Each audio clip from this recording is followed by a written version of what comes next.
Okay, I hit it. So Yeah. that means we might have something. So we're here. We're here. Um, so Jess, I want to ask you a little diving in question to kind of get us chilling. Okay. Um, to get ourselves out of the way here.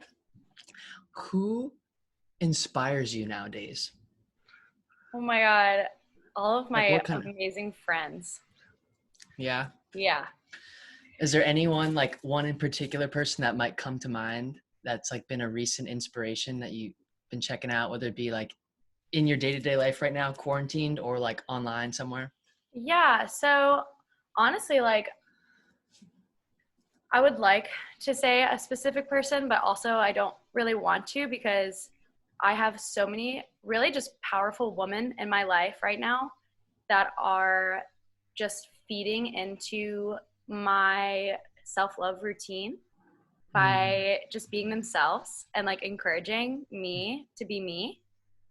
And it's just been like insanely empowering to have people like really just showering me with love and respect and my decisions with what I want to do with myself and just like fully supporting me has been so helpful um, in my just growth in general, especially with really learning how to like take care and love myself during these times. I know. Yeah. I just saw a screenshot from someone posted on Facebook, like Apple's stats for movement. And it was showed like, you know how some people allow their like walking distance to be tracked on their phones and everything. Mm-hmm. There was a stat that showed like February, March, April, or not even before that, February, March, and it hits April now and into May, and it's just like dips down like 65%. Like no one's moving. Everyone, you can just see like how we stopped as humans, which I'm sure it included millions of people's phones have no clearly, and it's just like Mm-hmm. whoa, nobody's moving at all. And so many people may not even know how to exercise or do basic things. Now we have just ourselves, no gym, no external things. So it's such an internal game right now. Like, Mm-hmm. how long have you been inside, more or less? Have you been quarantining? Like, how has it been on Hilton Head the Yeah. whole time? So I've been on like a pretty, that's so interesting what you just said too about like we really are just so self-dependent on what practices we can create and like just fully depending on ourselves to like do the things that we need to do to stay healthy and to create this health regime at all, whatever that like means to you, whether it's like healthy eating or like moving around or like dancing or going on a run or meditating or whatever. It's like it creates this like whole realm of just self accountability and like self being reliable on Yeah. yourself for yourself, which is just like so many of us don't know how to do that. I Yeah. didn't know how to do that. I literally didn't know how to do that, especially before I was traveling. Sorry to like not answer your question, but that like Yeah. intrigued me. Oh, good. Um, but yeah, like yeah, just I would not have known what to do with this time if I hadn't had been traveling beforehand and just creating from basically what felt like nothing, which wasn't nothing, but recreating a way to take care of myself and Mm. being nobody telling me what to do or how to do it. Mm. I had to create that for me. Mm. And it's unique to everybody, right? Mm. So, like, wow, we all have to do that. We have to. Yeah. Otherwise, we'll lose our mind and our connection with the best version of ourselves, our soul, our higher self, all those things that we just, if we don't take care of the body, which is step one, often overlooked. Step one, it So is wait, often overlooked. that's related to traveling. You was mentioning like when you started traveling more, which I'd love Mm-hmm. to hear more about that. Yeah. Um, that seems awesome. Yeah. And like I think you were kind of hinting at it, and maybe I'm just picking up on something. Like when you started traveling, was it a thing you had to start figuring out how to take care of your body while traveling? And now that you're or like a lot of people are now in one place. How do you take care of your body if you don't have a coach yelling at you, or you just have yourself? Mm-hmm. So like, yeah, maybe we could dive into that. Like, take me on a little adventure. What's the traveling been like? Like, you've been a lot of places, I feel like, which is lovely. Yeah. I've been a lot of places. I'm super blessed. Mm. It's been really beautiful. It's been a journey, of course, physically, literally, internally, externally. But yeah, this most recent adventure was definitely long awaited, because I really went with the intention of being with myself and being independent. In the past, I've always been somebody who is really reliant on other people to help me and to tell me what to do. And that is a phase that I am learning to heal, because I want to make decisions based from my heart and my personal experience, rather than relying on other people to give me so much of their own insight. And of course, I love support and I love people's advice, but like, this was to be in a foreign country and really just like be relying on my intuition was insanely powerful, and just showed me in rawness what I'm capable of. And yeah, it was insanely rewarding. Wow. That's beautiful. Like, do you think, I'm curious about this with, in terms of intuition, like when someone gets to a place where they start making decisions for themselves, which some people might not be doing that. Like, I guess what I'm getting at is, not until recently did I start making really my own decisions in life. It was always based off of other people's opinions and influences. And not until the last year and a half have I really been like, okay, you don't have to ask for 10 opinions and bounce it off things. Like, you can just decide and execute and do your thing and make these plans and don't make these plans. Like, that's up to you.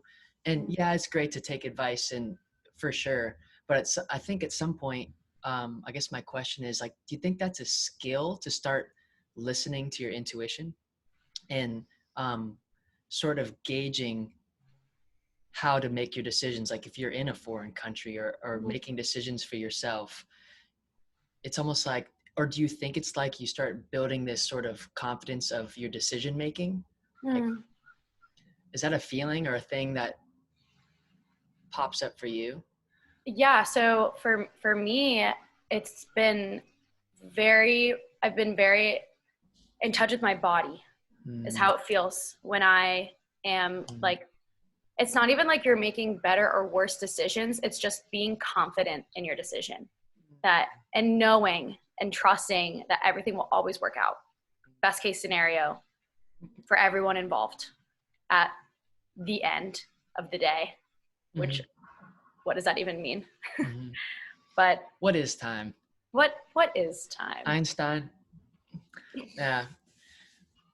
Who knows about that? I'll look silly if I talk about quantum physics right now, but I am interested. Yeah, I'm so interested. Have you gone down that rabbit hole a little bit? Yeah, when I was in college. I was in college, I like love saying that. When I was in college, I took a class and with Dr. Lee Irwin do you know him? Gosh. I know. Shout out to Dr. Irwin. If you ever watch this, you changed my life. You already know you did. Yo, I took a class phys and I wasn't ready, and I feel like I'm excited to hear what you remember of him, because I wish I remembered more. Yeah, he's a super enlightened being.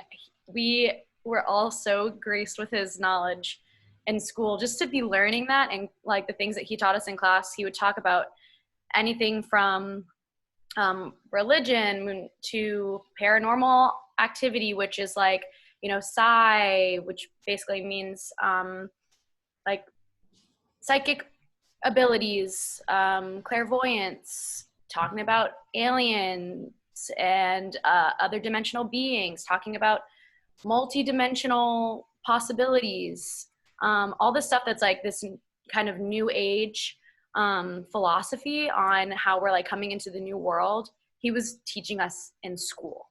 It was bad ass. I wish I remembered more. Like what of those topics, which ones catch your eye nowadays? Like, are any of them in particular really interesting to you nowadays?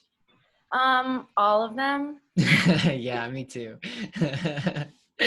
Yeah, everything he offered was really eye-opening and really helped me on my path of awakening to the higher realms that exist around us on a day-to-day basis. Like he really awakened some things in me that were waiting for him. I remember one day after I went to his office, we sat and just talked about life and the possibilities of things, and maybe some things I was struggling with, and just like talking so intimate with him. I left his office building and everything, like I swear I was just seeing everything differently. Like people were beaming with colors. Like I had never seen anything like it. I had always kind of like had this sense that we can see energy. If like you're aware and you're like looking, sometimes I think that it's possible. Some people just kind of are naturally like innately good, or not like good, but yeah, are good at, seeing energy, seeing people's auras. Mm-hmm. Yeah. After talking to him, he just like, I knew like meeting that man was like tapping away at some codes in me that really helped me to see things more clearly and see energy in a different way, in a new way. So yeah, it was like seeing people were like radiating these beautiful auras, and I was just like, what is happening? Like geeking out, walking around College of Charleston campus. It was awesome. Like, when you say auras, like how big of an aura, or like, could you describe that? Because I actually haven't personally have yet to experience maybe seeing auras. Obviously, like feeling. Yeah. It's huge in intuition, but is that literally a visual thing for you? Yeah, it's like a visual thing and a feeling. Like it's interesting to like tap into what is naturally, what you naturally perceive energetically. Like a lot of what I feel is just this, like, I heard this term recently, claircognizance is like, just like an innate knowing that something is real, like with the fifth dimension, knowing that is there. Like you can just feel it. Like you don't have to see it. But with like auras, for me, it's been an interesting journey. Like I just remember being in class and having somebody against like a white big board, like you can see auras more clearly the lighter the background of a person or of a thing. You can see auras on plants. Everything is energy. Everything has energy. So with like crystals and stuff, I really am just kind of seeing like, the best way to describe it is kind of just like a blurred light that just like, it's like kind of just blurred vision. Like it's cool. It's a fun practice to just stare at yourself in the mirror. Wow. Mirror work. You mirror work. How much is that a thing? Or has that been a common practice of yours? Dabbled a little bit with it? I have not dabbled with it much, but I've heard it pop up in convo from time to time. Mm-hmm. Yeah. So a dear friend of mine, my friend Jane, she practices mirror work very regularly. And she's conducted a couple workshops where it was like a mirror work workshop, and it has been a very intense process for me. I don't do it on my own. It's something that I like someone there guiding me because it is intense. But I would like to do more of it. I like say that. I'm like, yeah, Jane, I want to do more mirror work. And she's like, do it. It's awesome. It's crazy. Have you seen the movie Annihilation by chance? I happened to watch it the other night, just on a limb. I heard someone, this guy Aaron Abke on YouTube, who's sharing a lot of spiritual teachings, he said, oh, this movie is really symbolic to the law of attraction or law of reflection. And there's a scene in the movie where at the end, it's sort of like the part of you that needs to die and the true essence of you that needs to live. We can make a bunch of analogy word swap outs here of like ego to true self to small self to high, whatever it is, they face off. And it's like only one's really going to hang on, like the real one that's always been there, that'll always be there. And the ego, whatever you want to call it, has to go bye-bye and die in the ashes. And then the pure pearl, your essence continues, evolves. And so that was like symbolically brought up in the movie. And I'm wondering, like, I guess mirror work is literally an example of that. Like or is it something like that? Because when you're literally looking back at yourself, like I guess I just have to look into the practice of what you're actually doing. Like, what does that process look like? Are you just saying like, I don't even know what you'd be saying. There's a bunch of things. Yeah. And like for me, when I've done mirror work, the first thing I see is all my flaws. It's like ego. Problems. In your face. Yeah. Like you're looking at your face. How often do you look at your face? And when we are looking in the mirror, we're usually thinking something critical. Or we're like, damn, I look good. So it's either like, it's like kind of like one end of the spectrum. Typically, it's just like naturally, I feel like how a lot of people act when looking at oneself. But yeah, I would definitely recommend trying it out. I think you would really benefit from it. I think we can all benefit from just like taking a good look at ourselves and seeing what comes up. And I think it's a good way to see what are the things that are kind of blocking us from seeing the beauty in ourselves. So many people feel that. Yeah, like I'm trying to think, maybe that'd be a good thing to chat about. Like, what are some of those things that you have to overcome or have overcome to let your true self come through? Like, what others think of you, your upbringing, like what maybe beliefs stand out that you've had to really, like, in your experience, really have to focus in on, like, yo, I really have to heal this part of me. Oh my God. Everything. That was a question? Is that a real question? Literally everything. It's been a really intimate integration, really intense, super overwhelming at times, really hard. It's a challenging process, and once you are in it, you can't stop, in my experience. For me, like once I've started like going in and like digging, I've dug like too deep before where it's like really painful, but like to feel and see the pain has been the greatest release. It's been so challenging, but so worth it. So worth it. And to just like try and describe what that looks like is like, we all have pain, right? We all experience physically, most of us experience physical pain, emotional pain, heartbreak, grief, just trauma, external experiences that have been out of our control, especially from when we were younger and not as aware of how things were affecting us.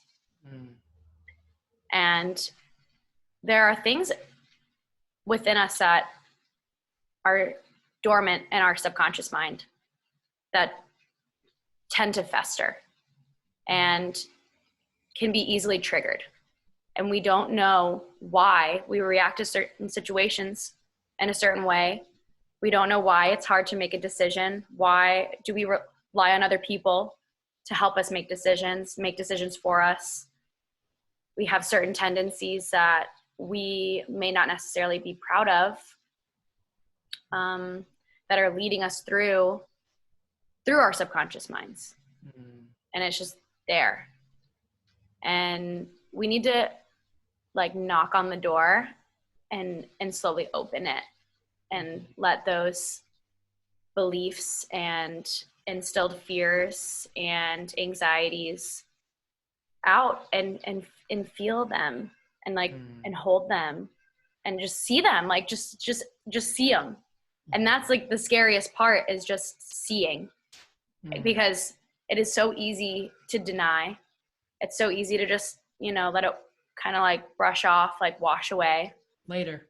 I'll do that later. Yeah. It's like, I don't want to deal with that. And I think right now, like this, I mean, I could talk so much on this, but the fact that we're in charge of our movement, our flow, internally, externally, is a lot of people are dealing with themselves for the first time. Like, and questioning, like, who am I apart from the society that's been created for me? Great question. Journal that one out. Yeah. Right? Like, who am I? Who do I really feel like I am? What is identity? Right? Like, a great question. That what came up for me was Aaron Abke. This guy, I've really been vibing with his content recently. He was describing the analogy of a wave to the ocean and how people are, of course, participants and co-creators with the universe at large. And he was describing how, like, if a wave has a big ego and it's like, oh, I'm a big wave, you're a small wave, I crashed, oh, you get to keep going, I don't, but really it's all possible because the ocean itself is doing the ocean is just happening, doing its thing. But then there's these separation identities of waves that want to come in and be like, oh, I'm a wave. Like, really, that's just you deciding, like, this we're labeling this section called something, but really it's from this bigger thing. So that analogy for me was sort of helping to zoom out and be like, wow, it's so true. Like, I am part of the universe. I'm this bigger, connected to this bigger puzzle of mystery. And I'm just one of those little puzzle pieces. And beyond that, I can just erase my edges and just merge.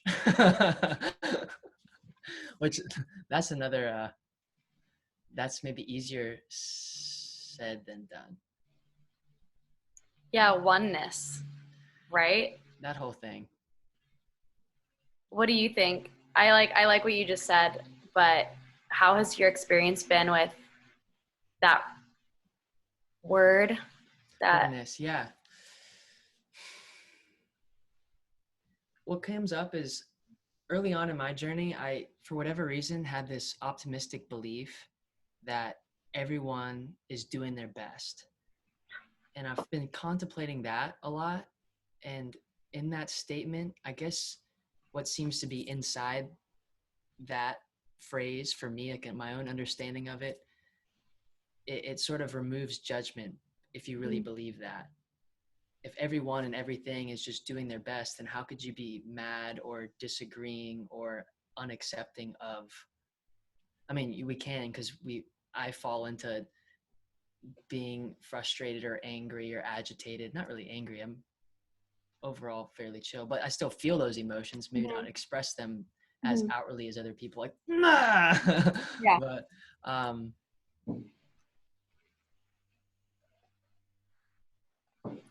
yeah, I mean, from all the things I've read and learned, it, to me, my relationship with something like oneness or the universe or whatever you call it, it's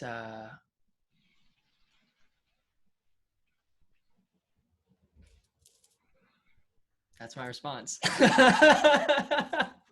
True. And like, the point isn't to like really understand. I don't think. The point is to enjoy and appreciate. Let's talk about enjoyment. Yes. What's up with that? Like, we talk about follow your bliss, and what a belief I'm working through right now is a financial wealth lack belief that sort of, it's like a part of me wants to just catapult into 5D and fully trust 100% of the time that money and things will work itself out. And then every day or 2 days, I'll like seriously think about like, but I'm just going to be hung out to dry. What happens if I'm not participating in this sort of way in society and don't make and rent and and then that thought spiral occurs. And you're like, oh, like that's not helpful. Like just keep trusting, which for the last 6 weeks, I've essentially been jobless, so to speak, and things have worked out great. I feel creative. Things are good. But it's funny to see that back and forth. Mm-hmm. Yeah, something that's I've been so many things that you've said. I'm like, yes, like I totally relate. Like, yeah, just backtracking, everybody doing their best, 100%. That is literally my mentality for myself. It's my mentality for other people. It's really just affirming, like that really has helped me to see the beauty in things and to just accept other people without judgment. Is hard, but it's a good practice. And it works. It really works for me. But yeah, man, like what, like I can talk about abundance consciousness all day, but like actually having that trust is really like fleeting. Right? Yeah. It's like I feel trust. It's really trust. Like, yeah. I can say I've done both over this moment of stillness inside for the last 6-7 weeks, whatever it's been. There have been long patches where I've really trusted being in that abundant state of I don't need to chase money. I don't have to go and create these opportunities because if I look back to where that's coming from, it's from, oh, I don't have, I'm lacking.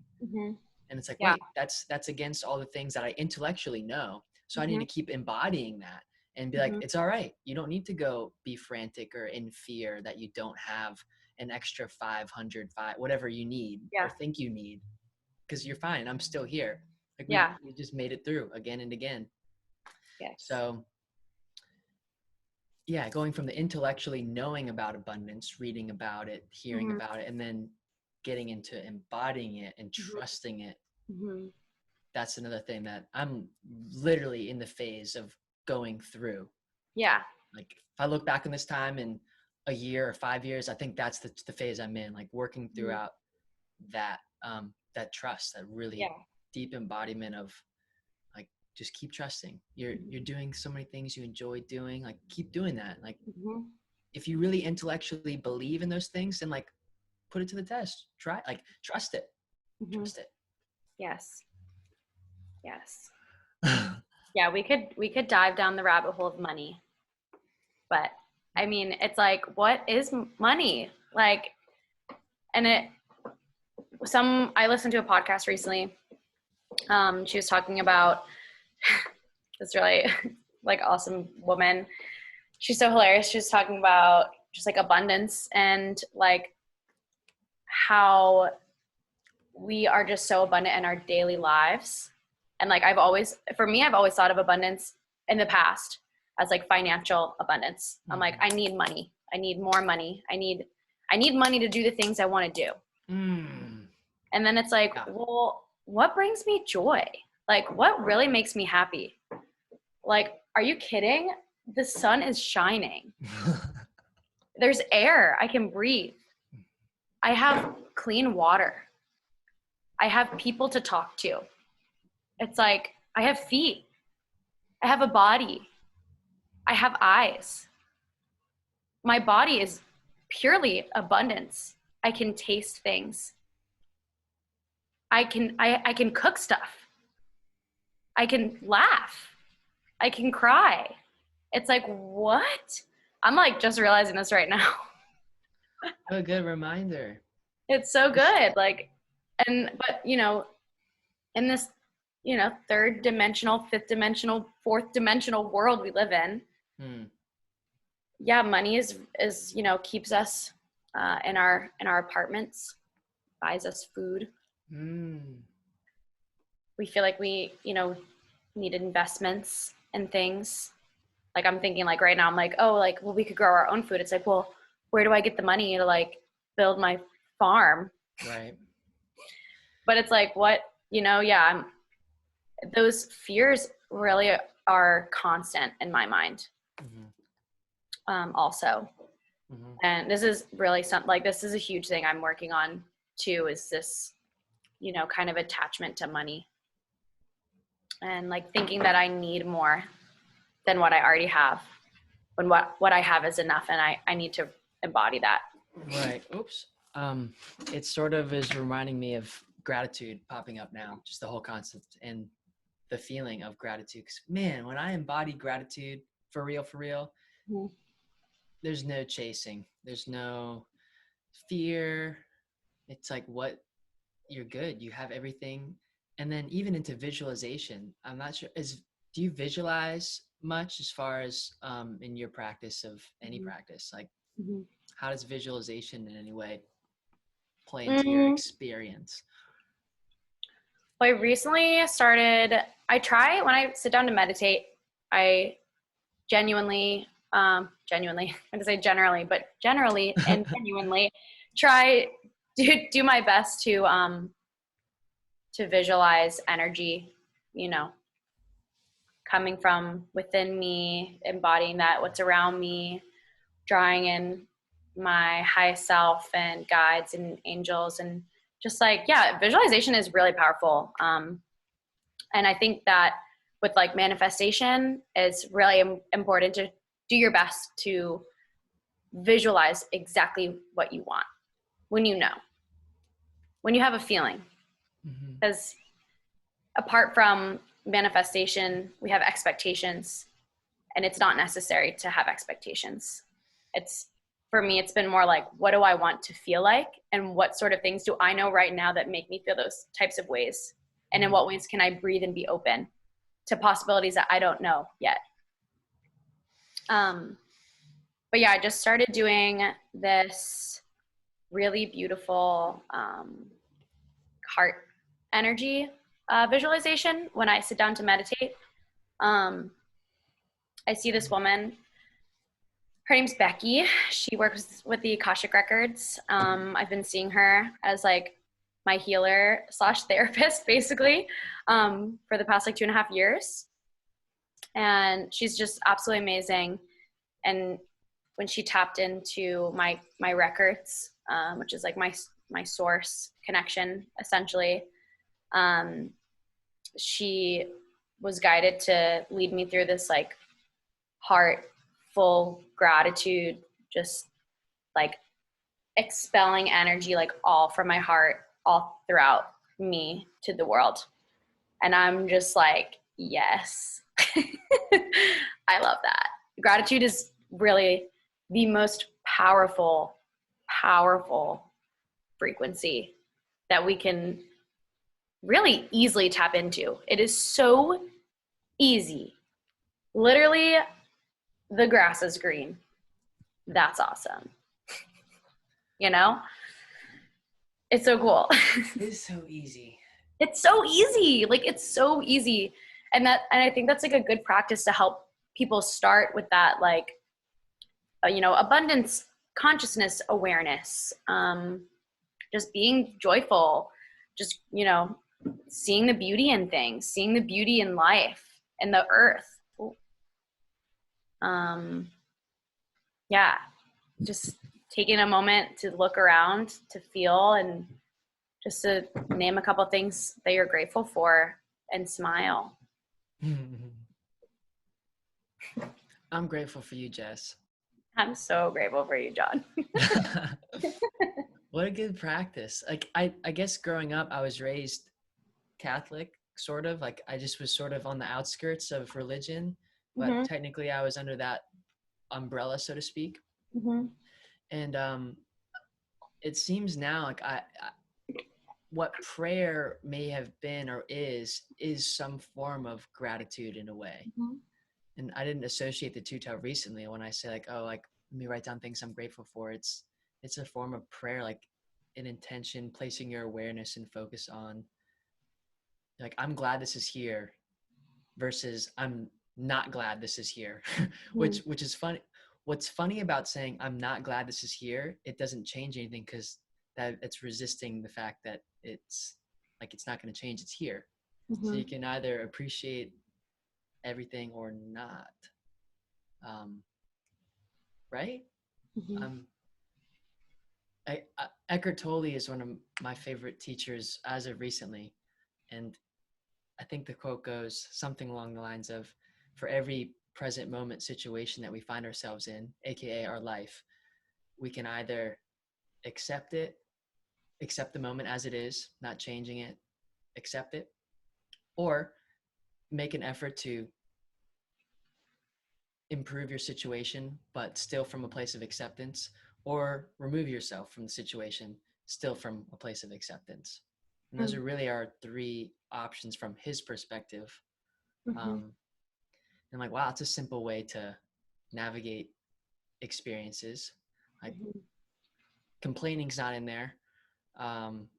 Resisting's not in there. Um, which it's an interesting thing though. Like, he talks about this one story of being stuck in the mud. And I was trying to understand, like, okay, so you can accept the situation you're in, you can change it or improve it, but isn't changing or improving it sort of like not accepting the situation? Like, shouldn't it just be accept only? And he's like, well, here's an example. If you're in the mud or stuck, like, so you're driving a car and you get stuck in something and you're stuck, like, first step is to accept it from his perspective. Yeah. And then you can still make strides towards improving your situation, but from a state of peace where you're not just losing your entire energy and just throwing your energy into frustration and a bunch of resistance energy, which that's just going to drain you up way fast. Mm-hmm. Yeah, and I'm trying to remember to just do that with basic things in my life, like cleaning up my clothes and not making it a means to an end, just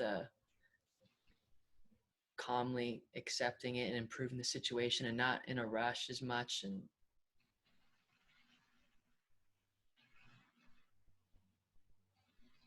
good. Next. Perspective, baby. Something like that. Yeah. I think, yeah, it is. I'm also wondering the same thing with accepting and, changing, improving. I do also think just the first step is to accept right now. It's like, how am I feeling? How do I want to feel? How can I allow myself to feel that way? It's like with, you know, doing a task. It's like, oh, I have to do the dishes. It's like, well, I get to do the dishes because I have dishes. I have a place to eat and I get to make it clean and enjoyable for myself. It's like, what? Just that switch. And it's like an active practice to do that. It's easy to fall out of, but it's there for us whenever you choose to use it, you know? Yeah, perspective is it's such a fine line, and we forget so much. I forget so much little things. And one thing I can say, I love creating content or reminders for myself, because I'm starting to realize that I am in this personal lifetime forgetful. So yeah, it's like all these reminders reflecting back to me, like, hey, here's this moment from yesterday where you felt that infinite abundance and joy, like, and here's a reminder where you wrote it down, where you felt it, or where you made a video or shared something or told this person this. It's like, don't forget about that. Like, you knew there's a knowing in those moments of, you're like, I can do this, whatever that is, like your dream, your next step in life, like you have that knowing moment. And then a day later, it's like, oh, I forgot. And if you don't write it down, maybe, or have a practice. I have a question.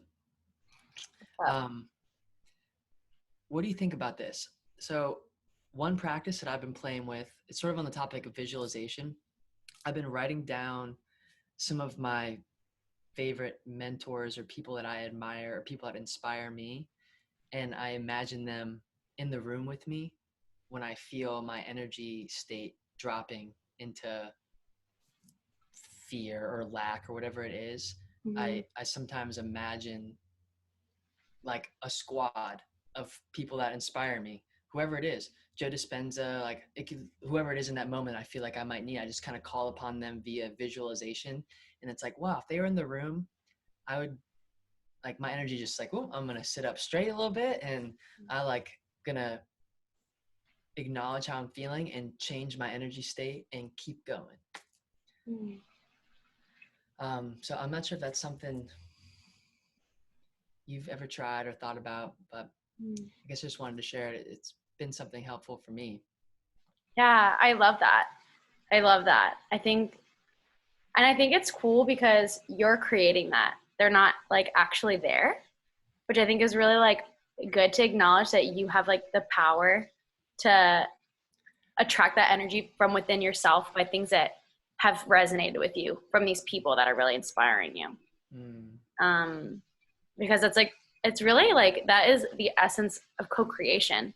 Somebody like putting something out there and then somebody else like really resonating with it. And it's like, oh yes, I get to like add into that with my own perspective with myself. Yeah, I have a similar practice. I sometimes imagine my like angels and guides around me, just kind of like cheering me on, like just super supportive, being like, you are doing your best. You are so amazing. Just like giving me lots of positive affirmation. And it's me, you know, I'm giving myself that. And that's really cool. Really, really cool. We're powerful. We all are. We all have the ability, you know, to feel this way. And I don't know. I'm like thinking also about like earlier talking about like healing things, because that's a part of the game of being a human. And just like accepting all of it. And, you know, always being really grateful that we chose to be humans. I think that it's a choice that we made for a reason. And a lot of it is to enjoy and have fun and play and be silly and enjoy all of our senses, both the pain and the beauty and the sadness and the excitement. And yeah, it's a wild time. Jess, when you say choice, like we chose to be here, is that something like a personal experience or something you've come to or experienced firsthand where you feel that knowing of like, I chose to be here? And I guess I asked that in a way where maybe knowing that I feel like I'm still uncovering a lot of this veil of forgetfulness for me. I'm trying to wake up because I feel ready, and I had enough suffering to be like, I'm good. I felt that enough. I'm good. I'm good. And I maybe haven't had that, or haven't had a specific moment where I'm like, oh, I definitely chose to be here, where I read about things like that or hear people talking about, you know, there's so many humans and souls have chosen to be here at this time to experience this incredible time on earth. Is that, like, where does that land for you on your journey? Is that just, you've maybe heard that, not heard that?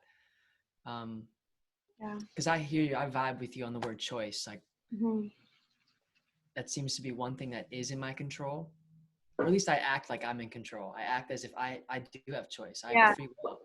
And that gives me such responsibility to take ownership of my life.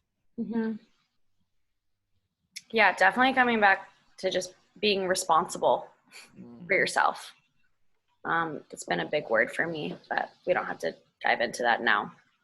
It's actually been a really big word I'm working on. I don't know if I am also a very forgetful person, which is okay, but I don't know if I had like a moment where I was like, oh yeah, I like chose to be here. It kind of just like comes back to like that knowingness for me and like kind of confidence in what I feel and like what naturally feels right for me. But like, I don't know, in a lot of ways, things are constantly changing and my perspective is changing, and things that I learn and experience are new, and I'm relearning old ways and listening to what people have to share. I definitely think that a big influence for me are I've done a lot of readings, like energetic readings with people. Like I've had people pull cards for me like countless times. I've seen Becky so many times. I saw this like African Reiki healer one time, and it was so otherworldly, this experience with this amazing man. But he just really confirmed in me that my soul like needed to be here, and that like I needed to be, it's just like, I don't know, like why else would I be here if I didn't want to be here for some reason? If it's like I don't know. I don't know why Earth exists. I don't know why I don't know. Like, I don't know. But what I do know is that the human experience, I want to be here for so many reasons. It's like such a fun place. No, we have free will, as far as I can tell. I know, right? It's I'm like, amazing. do I control things? Did I manifest that? Did I like, what's happening? And I don't know. And then there's all these questions that come up, like, because there is so much suffering on Earth, whether it's like our own internal suffering, each and every single one of us, or it's, entire nations starving and not having access to so much. And that is definitely something that I'm like, why? Like, that's the constant why for me. It's like, why does that exist? And I don't know, but I know that like being in this place, like I feel really safe right now. I feel, especially like being at home, like I feel super safe. I feel like protected and cared for by myself. A lot of it is with myself, and a lot of it is from my loving mom and loving friends. So grateful. But I'm super blessed. I'm super privileged. And it's just like, what do I do with this? Ooh, great question. What do we do? What do you do? Like so much of it, for what I feel like, is just that feeling of gratitude and loving myself and loving other people, and like letting that be my guide as to like how to navigate the pain that is also existing in the same world. But I don't know, this is like, I don't know. No, I hear you. Like, it's just like empathizing with everything and everybody is a big weight sometimes. Yeah. I feel that. And I mean, I remember reading it. I think it was in your recent Insta post talking about like the more we heal ourselves, and I'm on board with you with that. Like the more we heal ourselves, I believe, like the Michael Jackson song, "Man in the Mirror," "Woman in the Mirror," "Human in the Mirror," whatever in the mirror, like mirror work. Maybe this is a sign I need to do some mirror work. Yeah, the world is your mirror, though. Like everything is a mirror. You're looking at yourself all the freaking time, just by looking at a plant or your friend, me, your computer, a crystal. What crystal's that? It's this little Himalayan quartz. Wow. It's like been my buddy for a really long time. Beautiful. My favorite. I got in India a long time ago. Wow. Like sound like a grandma. Got it when I was back in India. The East. I don't know. Old wisdom, grandma versions of ourselves voice. Yeah. Back when I was in India. What do you think? Here's a fun little question. What do you think your like 5 or 6 year old self of you would be thinking about you right now. You'd be like, wow, like what a dope human. Or like, I'm so proud of this part. I'm so proud of this.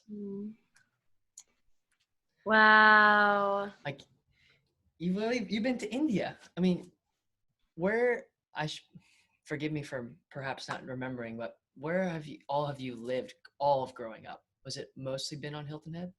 Nah, it's like been in between. So I grew up in New York Okay. until I was 12, and then lived in Hilton Head until I was um like 17, 16 Mhm. for like 4 years, and then I moved back to New York, and then I moved back to Hilton Head, and then I moved to Got you. Charlotte.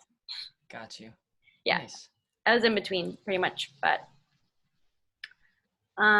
yeah, my 6-year-old self. Wow, I'm like realizing that I really want to do some like child work, like really think about this. If it helps to have a little visualization, I might want to add to it actually, if that's cool. Yeah, please. My partner Sarah over dinner asked me this question on the spot out of nowhere, and she included this part as well, and I was like, this is such a cool question.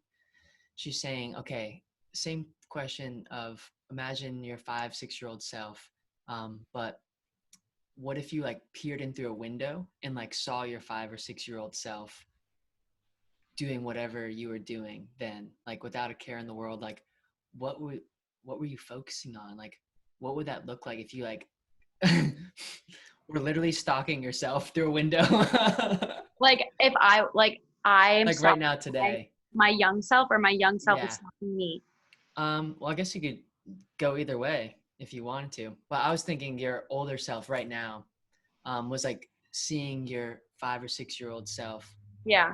through a window, like playing a craft, art, whatever it was. Yeah. Like what was that energy like, or what do you think it's like if you just imagine that version of you? I was so like I so silly. Like just love to play and Mm, have fun. So many imaginary games, so much drawing. I loved to draw. They were like the weirdest drawings, but I really like drawing people. I really admired like older girls. I think that's really common for young girls, but like I don't know. Now I'm thinking like if my younger self saw me now, I'm like so intrigued by this question. mm. Like Yeah, flipping it around. I would really think I'm so cool. I I would be think like, so. she is so cool. Like I always thought like piercings were so cool. I was like so young. Like when I'm like literally in elementary school, I was just like obsessed with like weird people. Like I loved like weirder, like weird. Like I'm super weird. So I think I would really love myself and want me to be my little mentor. Hmm. I'm awesome. Yeah, you are. What about Jess, you? real quick, thank you for sharing your truth and shining. I was just laughing earlier today before I answered this question, which that's a fun question. But Sarah was saying, I was telling Sarah how I was going to chat with you today. Mhm. And she's like, oh, like, I know Jess, but like, we only met like one time. I think it was at Royal American. And it was before you played that show. And we saw you in passing. And you said something along the lines of like, you know, today I think there's just going to be uncanny amounts of love, uncanny amounts of love. And that phrase, she remembered it all this time because the word uncanny is so lovely. And that's how I think of you, of just emitting uncanny amounts of love, even though I know it's hard sometimes. And I feel that hard, like like just to push through all those things, which I'm glad to be here doing the work and connecting with you about it. It's so real, so real. Mm. My 5-year-old self. My 5-year-old self is super curious. I Super bet. curious. I bet. Like hella curious. And super focused too, which is an interesting combination, I think. It's a beautiful combination. Oh, I have no complaints. I love it. And I'm sort of cultivating that in a way in my Mhm. life, which I love that exercise for that, because it's like those are some of my basic qualities that feel like they're close to my essence, being very curious and focused and like task at hand, whatever it is, very present. And like asking, my mom says I had asked a lot of questions that were just like seemingly obvious. I mean, like most kids, just Mhm. seemingly obvious questions that almost like they would be judgmental questions to ask as an adult, but as a kid you ask it anyway because you don't know any better, because you're Mhm. not judgmental. And you're just curious. And yeah, in this lifetime, I know I'm supposed to embody that curiosity and push through um, the repercussions of being myself, whatever those might be, or whatever I think they might be. It's Mhm. like, what if you're curious or passionate about whatever, it doesn't matter, like follow that. Mhm. um, and one thing I was reflecting on is back then as a kid, I'm not really thinking about what profession I am or what boxes I fit into, which Mhm. nowadays I find myself slipping into that every once in a while. It's like, oh, like I'm really admired by this. I admire this musician. I admire this spiritual teacher. Mhm. And it's almost as if I try to make myself pick one or Mhm. pick a certain profession or path. And it's like, whoa, whoa, whoa, you're literally boxing yourself in out of the get-go. Like Yeah. you could be any and all of those Yes. things. There's no like labeling that needs to happen, that if you're a musician you can't do a podcast, or if you're Mhm. a spiritual teacher you can't play a concert. Like what? Like those aren't the same. Like Mhm. you just do you. Something like Yeah. that. Yeah. I resonate deeply with that. We're like, why are we afraid to embrace our versatility? Like, I don't want to be one thing. I like so many different things. And I also find myself, you know, the putting ourselves into boxes, putting other people into boxes, putting ourselves into boxes because we think that other people think we're in a box. Like, F the box. What's up with geometry? Like, I like triangles. Well, how Yeah, about a circle? I was trying to suss that out, and it's like it makes me feel more comfortable in the short term. It's like, oh, if I choose or really define a path that if I try to fit into this box, maybe it'll give me some comfort of like direction. Mm. Um, Mm-hmm. but Yeah, like really, solidarity. yeah, and And like, it's does it go back to like scarcity mindset? Fear? scarcity. Yeah, Yeah. yeah, it's like putting on blinders almost to be like, oh, I'm gonna really focus on one dimension, even though I know I'm super interested in multiple dimensions. Yeah, labels. I've been trying to be careful about labeling Mm-hmm. in general, my own life, anybody, anything. Yeah. Um, and that's something Eckhart Tolle has really sort of helped me embody a bit more, Mm-hmm. of removing labels, just seeing not the tree, but the scenery, the life Mm-hmm. itself, not like, here's this thing that I'm Yeah. labeling. My brain is like, got it. It's like, no, no, no, like just drop that. You're good. Just let it, just take it in. Um, Yeah. Like we don't, and the thing is also like, I think it also kind of circles around to feeling like we need to know things when like seeing things with clarity, in my experience, is seeing the openness and in the uncertainty of life. Like life is so uncertain. Like this whole coronavirus happening just proves how uncertain life is. And it's like a huge thing that we need to accept if we want to really like enjoy things. Coming back to enjoyment. mm, mm, Because like personally for me, like I've really experienced a lot of anxiety in my life, especially around like I need to like I've always also been someone that's like very flowy. Like I see myself as like a go with the flow kind of person. And sometimes that gives me anxiety because I'm like, oh, I want to like do certain things. I want to make sure I see this person. I want to make sure I do this today. I want to make sure I do this. I want to do that. And like, I don't know. Instead of, sorry, I kind of like lost my train of thought there. You're good. That happened. That means you're doing some serious work, maybe. Yo, Maybe, I have a theory about that because it yeah. happens to me sometimes, and I Like, I feel like really don't even know what I was just talking about. I don't remember either. Dang it, that Something probably means about, I wasn't fully listening. That's okay. I forgive myself. no worries. I clearly don't even remember. Anyways, I sort of have a theory on that, and what I've seen in myself when I lose my train of thought, it's almost as if I think it's like my ego trying to avoid me from noticing something. My ego is just like, nope, like like a self-defense mechanism almost to like protect you from going any further if it's uncomfortable or vulnerable or whatever it is. And like literally a conversation like this is vulnerable. Like we don't just do this much, and I'm grateful to be like in this sort of energy's place of like learning and hearing. And Yeah, me too. of course it's going to bump up against maybe either of ours, both of ours, of those just like spots like, oh, like I could do some mirror work, I probably could do a lot of healing there. And acknowledge that. Yeah. I think like, yeah, I hear that because yeah, like, I mean, when things come up that maybe you're not ready to talk about, for me, I'm sometimes thinking like, I haven't thought enough about this and I'm not ready to share. And maybe that's how I feel about boxes.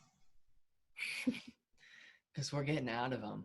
That's why, maybe. Yeah, maybe. I hope so. I don't want to be in a box. I definitely have a tendency, something I'm definitely working on is not allowing my preconceived notions of what someone might think of me if I do something. Because like, why does it matter at all what somebody else thinks of me? And like kind of coming back to that, like, why do I care about how someone else perceives me? Like if it's coming from a stranger or if it's coming from somebody that I love dearly, like this kind of fear of rejection, Right. of what I have, maybe to offer, or like this kind of like fear mentality of I'm not being real with myself or something, has been an interesting path to explore because I really want to be confident in what I feel, even, and sometimes I'm just not sure of how I feel, and that's okay. Like being honest about it. Like honesty is super powerful and is really a work in progress for me, being like really honest with myself and being honest with people about how I feel about them. Yeah. And just like seeing like what is truth. Like truth is that we are love. What does that even mean? Like I'm not really sure, but Yeah, I'm not sure there. Truth, energy, the universe, love. But words. I really I hear you. Not to pass it over too quickly. Yeah, just caring about what other people think, and the preconceived notions of, it's like I stop myself from doing things sometimes because you think of, oh, what does someone else think? And it's like, wait a second, zoom out, like zoom out. 500 Yeah. years from now or 500 years ago, it's not even gonna matter. It's like, live your life, live it. Yeah. It's so funny to think like millions of humans lived 500 years ago, yet we only know of like a couple of them, and they all had intricate, beautiful, crazy, unique lives. And I mean, the internet's going to be interesting now because we can remember more things, so to speak. So true. So what a cool thing. Yeah.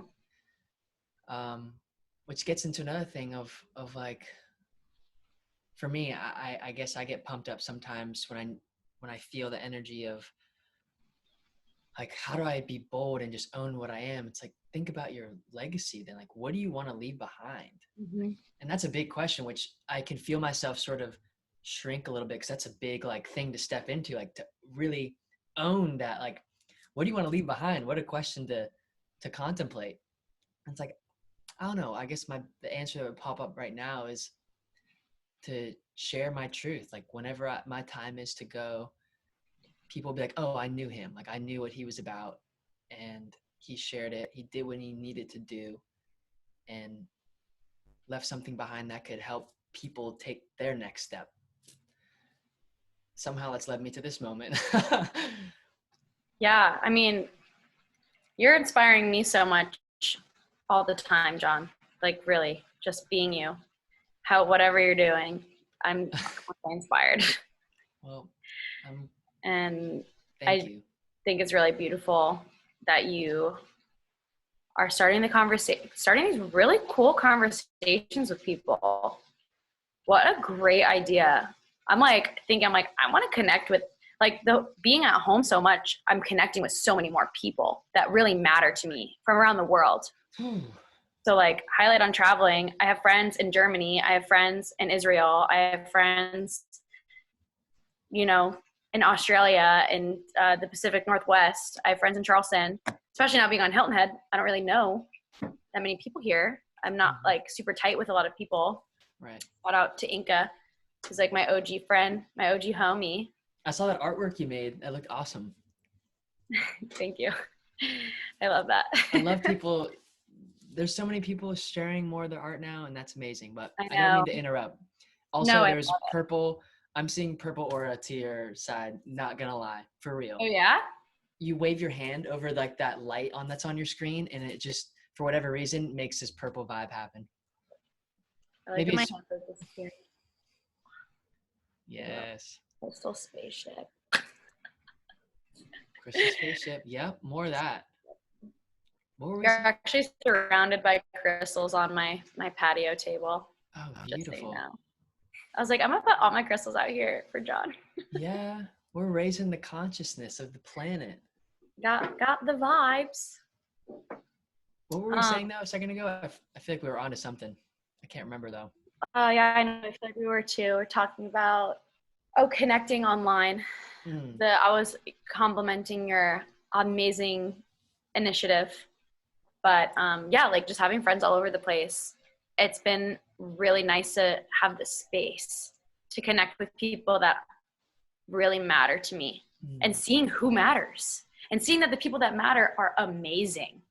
Like, I'm so blessed with all the beautiful people in my life, and like I honestly, I wouldn't change a thing about anything, simply just because it's attracted so many beautiful people like yourself into my life. Because we've been homies for a minute. I remember us going out and getting coffee, and you sharing your journal ideas with me. Oh yes. Like, I was thinking about that because I was like, me and John, like, I was like, this feels familiar. And I was like, me and John used to like really try to like meet up and, like catch up about our feelings. Yeah. And like where we were at and, our journey. That was real. Like, I love that. Me too. You've been doing the work for a long time.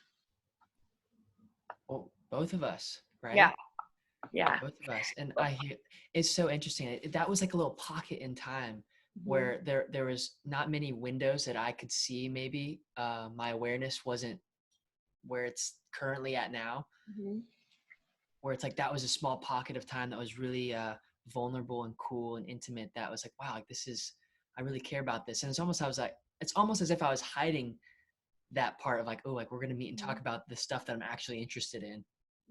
Like, what? Make that a priority. Talk about that with everybody if you want to, if you feel called to. Which reminds me of, I wanted to shout out my mom because she makes things meaningful. And that is one thing I for sure could admire her for. And maybe humans in general like to make things meaningful. Or maybe just like any parents that love to take photos and be like, oh, remember this? And something about making meaningful moments happen is fun to me. And it's what I feel like I want to do more of. And then I hesitate from doing it. But the days that I really do that, it's so amazing. It's like when I create magic from just doing it. Like right before this call, I was thinking about this guy, Matt Foley, who's like a life coach who I Matt came, Foley? yeah. I love Matt Foley. Oh, well Love you, then Matt you, Foley. so yeah, I was just thinking about him like before hopping on this call with you. And I was like, usually just a passing thought. Mhm. And then it's like, you know what? I'm going to grab my phone real quick and just send him a little voice message, text it to him. And maybe it'll just brighten his day to know that I was thinking about him. And it's like, I love that. If I die, I'd be like, word, I shared that much more little love juice today Oh versus my like God. passing that over. You know what I mean? Yes. Oh my gosh. Yes. Like, Like, why sharing. not do that? Like, I could have just been like, oh, I'll just go pee real quick and not send that text message. Yeah. And And then like, what? and then like when I super resonate with that, and the amount of people that I want to send a message to on a daily basis, the list goes on. And something I've found when like I don't really feel like being on my phone is like really making like an intentional moment to like really send somebody some love. Mm. And I'm like, wonder if they felt that. Because you did, and so I'm sure Yeah. they did. Yeah.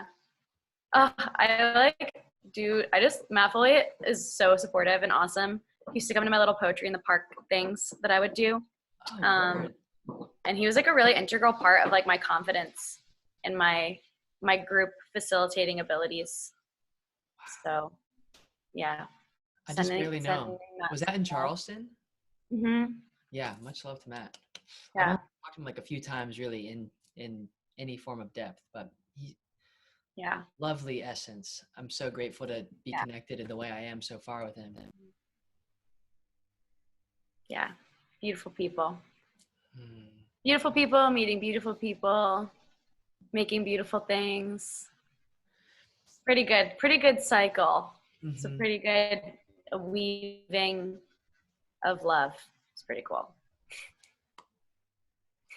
Wow. Well, we've covered some interesting ground here of Yeah. some heady stuff, some spiritual stuff, some what does this word mean definition. Mm. A lot of stuff. A lot of stuff. Um, so I'm thinking, what if I try to pose a like final sort of question for this vibe, and we can come to a woohoo ending or something, whatever that means. So a question could be, who is somebody that you could give more credit to, if anybody, in your life, whether it be like a third grade teacher or some like a parent that you just could give some extra love to? Who would you want to share some love juice with right now in this moment if you wanted to pay some homage to anybody in your life that's helped you along your journey, that you could be like, yeah, I could do a little hats off to that person. Big, small interaction, big player in your life, quick moment. And does anything come to mind for some love juice spreading? Yeah, I'm like trying to think of someone that like I haven't really like, given credit to in a long time. Mm-hmm. Um, Let me think for a second. Yeah. There's Take your so many time. people in my life that like I could think of that, I do this. I am so grateful for every day. Hmm. Um, I love that you said like third grade teacher. Mm, honestly, like I really appreciate. I'm not gonna say I like don't really like singling out like one person, but Right. like the group of moms that supported me, like especially of course my mom, but in particular my friend Natalie's mom Janine. She just so openly like accepted me as another child in her family and Mm. still does. And her family just always treats me like family. And like it's just so cool to have, like I said earlier, like just so many supportive women in my life. but especially supportive women that are older. And like growing up, I have a group of girlfriends in New York. Like there's like 15 of us, and we've all been friends since like elementary school. It's so awesome. And we like have a group chat. We're constantly talking. Like I am so grateful. But all their moms like just have always been like played such a big role in my life. Just like nurturing me, and I'm just so grateful for them that they shared their motherly wisdom with me, and I'm not even their kid, you know? And I got my mom's, you know, love so infinitely. My mom is the most loving person in the entire world to me. So grateful for my mom. But yeah. Beautiful. Yeah, moms are awesome. Like, wow. Agreed. Moms are. So. Shout out moms. Shout out moms. Shout out Ralph Smart. I don't know why I just thought of him. Ralph Smart.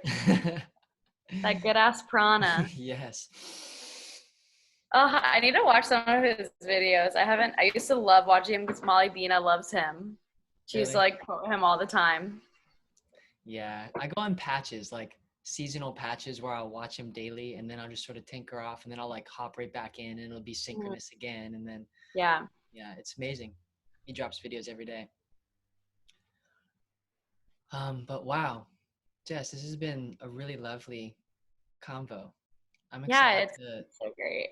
Like grow and circle back and see like what you make of this. Like, thank you for being a mirror and just like sharing what you're up to.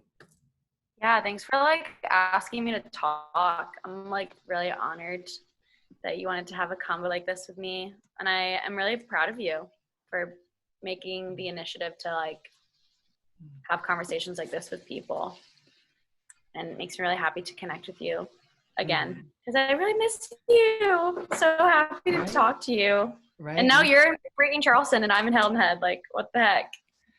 You know, there must be some plan to it. There's lots of things going on. You're right. Soon. Reconnect, coffee, journaling. Yes. But yeah.